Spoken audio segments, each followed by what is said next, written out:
Voici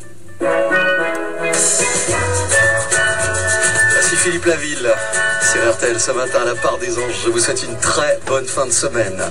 3210 rtl.fr pour nous soumettre tous les dossiers de cet été. Vous avez besoin de nous, faites-le nous savoir.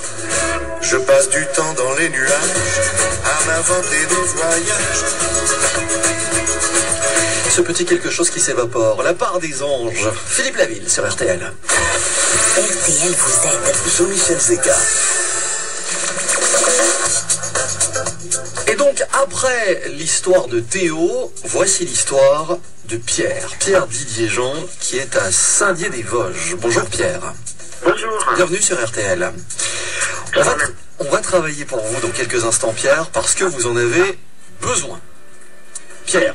Je me sens un peu abandonné depuis 4 juillet. Ouais, on a compris effectivement que c'était le cas. Vous êtes handicapé, vous vous déplacez grâce à un fauteuil roulant électrique et vous avez une passion pour la photographie. Vous baladez beaucoup dans les Vosges, vous faites pas mal de routes, vous adorez les paysages des Vosges où vous vivez.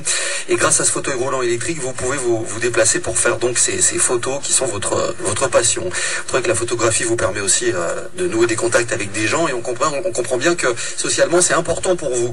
Le problème c'est que vous nous avez dit qu'il s'est passé un truc le 4 juillet dernier.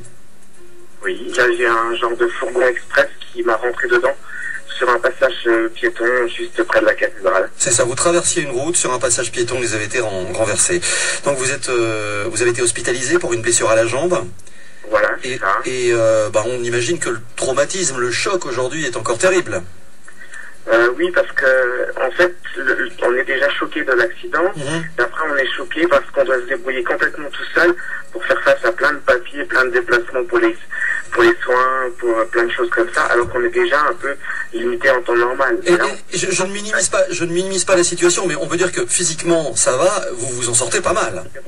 Oui, oui, ça aurait été un enfant, il était mort. Exactement. Le pire, c'est que votre fauteuil roulant électrique est complètement hors d'usage. Vous ne pouvez plus vous en servir et vous êtes donc coincé chez vous. Alors, vous vous êtes renseigné.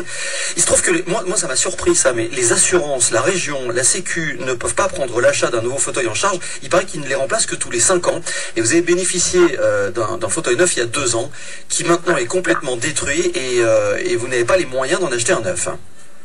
Voilà, c'est ça, tout à fait. Et il y a cette complication administrative et le coût d'un fauteuil qui est tout de suite au moins 5 000 €. On va en reparler dans quelques instants parce que là on est en route vers les infos de 10h, etc. Gauthier, ce qu'on va chercher, donc on l'a compris. C'est tout simplement un fauteuil roulant électrique, parce que évidemment c'est pas un fauteuil roulant classique. Là on est sur un différent type de handicap, donc il faut une motricité appuyée par un moteur, donc pour pouvoir faire avancer le siège. Vous êtes donc dans la région de Saint-Dié. Vous êtes dans les Vosges, du côté du parc naturel régional des Ballons des Vosges. Ballons des Vosges, voilà, exactement, vers Épinal, à 80 km de Nantes.